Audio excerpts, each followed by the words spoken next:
Just outside the city limits runs a set of railroad tracks. Beyond it, a neighborhood rarely heard from. A world of trailer parks, prefab homes, and broken dreams. Here in August of 1996, a young couple lives in a 2-bedroom mobile home. Jamie Weiss is 18 years old. Her boyfriend, Billy Charles, is 20. They share a child, 2-year-old Jesse, and a relationship with its share of difficulties. They never had anything huge. On the morning of August 7th, 1996, Lisa Charles calls Jamie at home. The two have plans to go out. I believe it was like around 11 o'clock in the morning, and nobody answered. So I called Dora. She asked me if I had seen Jamie, and I says, no, I haven't heard from her this morning. Knocked on the front door, and nobody answered, and then Jesse came around the side of the house. I went and picked him up and went back to the front door, and he told me his mom was asleep. Lisa Charles walks into the house and works her way down the hallway towards Jesse's room and the sound of water running. In a bathroom off the main hall, Lisa finds Jamie Weiss naked and submerged in the bathtub. There was water everywhere, and I turned the water off in the bathtub and saw her, and I lifted her out of the tub. Her legs were still in the tub, but the rest of her body was out. So I went back into the kitchen and called 911. Just seconds later, Dora showed up, and I was hysteric. I couldn't talk. Yeah, Lisa's just screaming, and I went in and I thought, she was still alive. I tried to wake her up. Within minutes, paramedics arrive and work over the body of Jamie Weiss. But we really expected early on that it would have been due to some unforeseen anomaly. Jamie Weiss's autopsy, however, tells a different tale, one that begins with a beating and ends in murder. Massive bruises on her head. She had some bruising to her throat. Even more significant, the medical examiner finds no water in Weiss's lungs, meaning she had stopped breathing before she went under the water. There was no broken dishes, nothing was disturbed. The house was in perfect, immaculate condition. It was clean as a pin. Police believe an intruder would not have taken time to clean up the house or tried to disguise a murder as a drowning. Police also believe a stranger would never have made it past the pit bull that guarded Billy Charles' home. Inside a bedroom, detectives also discover a pair of Billy Charles' pants and sneakers, both stained with blood. He told us that the reason they were there and blood spattered was because that he had had a spontaneous nosebleed the night before that was a result of his allergies. At the bottom of a clothes hamper, detectives find some of Jamie's clothes still wet. Inside Billy's truck, they discover a stack of white towels, also wet. On August 7th, Detective Chittister reads Billy Charles his rights and sits down to talk with him about the murder. If you're accusing me of killing her, arrest me. I'll have a lawyer here because she was not dead.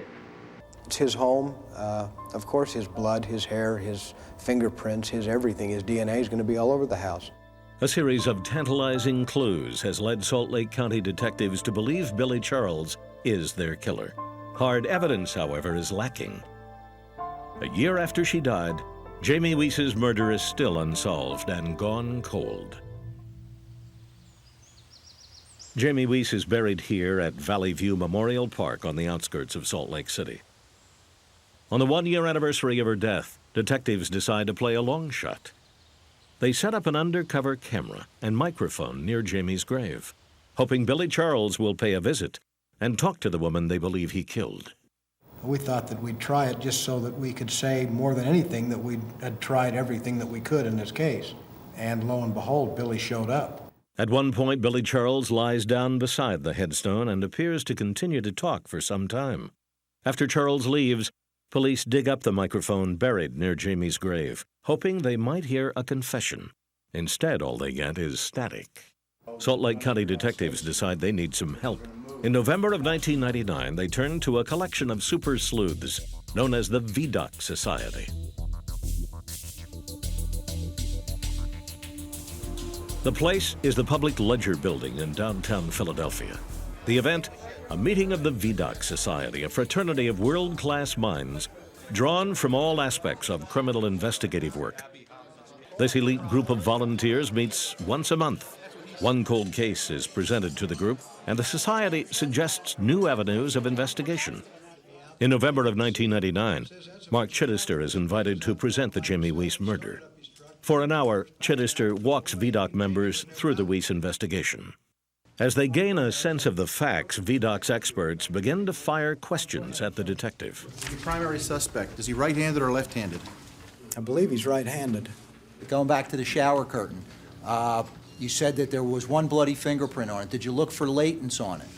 Did anybody make an attempt to vacuum the house to see if these hairs are there from a previous tenant? It's maybe the biggest bull session you could get. Guys sitting around, kicking around ideas, you know, like chewing a grass blade over the fence and talking about cases. And that helps, fresh view. The Society's consensus is that Salt Lake's focus on Billy Charles is appropriate, but their evidence is lacking. Vidocq offers several ways to jumpstart the investigation. First, they suspect a flaw in the way vaginal swabs from the victim were originally processed. There wasn't a clean separation made between semen and vaginal fluid. And with that unclean separation, there was a skewed DNA marker. Vidocq experts believe the flaw in processing might have given detectives a false positive for two sources of semen, a major sticking point in the theory that Billy Charles acted alone. Retesting of the swabs clears up the confusion. The semen came from one source, the name, Billy Charles. Vidocq's final suggestion unfolds in the basement of the Salt Lake County Police Headquarters. Cold Case Files is given exclusive access as it plays out.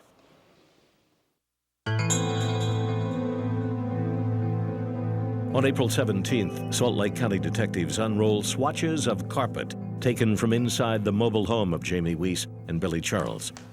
Now, is this the carpet from the house? Yes, this carpeting that we took from the front room that we believe may contain some evidence that's possibly usable. We're looking for blood, hair, fibers. In 1996, these items were tested with luminol, a chemical designed to react with blood. Luminol, however, is limited in that it cannot differentiate between blood and cleaning agents, or between animal and human blood. A forensic argon laser, however, can do exactly that. You see these spots right here, there, and there, and there?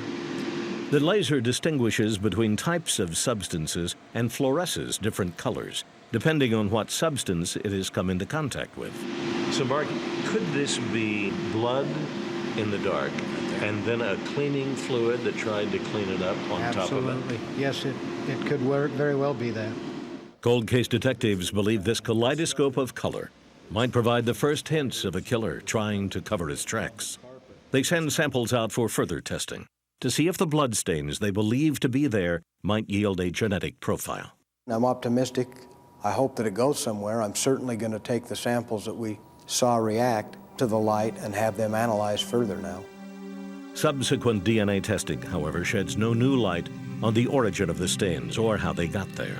This lead, like all the others in this cold case, fades to black.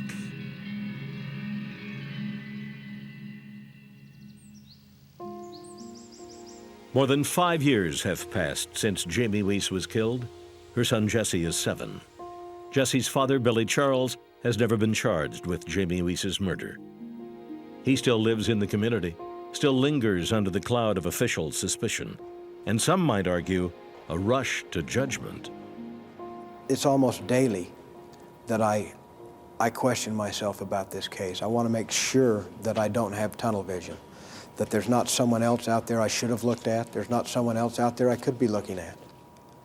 You have to let the evidence direct you to a suspect. And if I do that, it goes nowhere but Billy. The unanswered questions surrounding Jamie Weiss's death haunt those who knew her best, family and friends who find it difficult to let go of a life that was ended almost before it started. She was the first person I ever knew that died. So I couldn't really place it. I thought that she would be there the next day.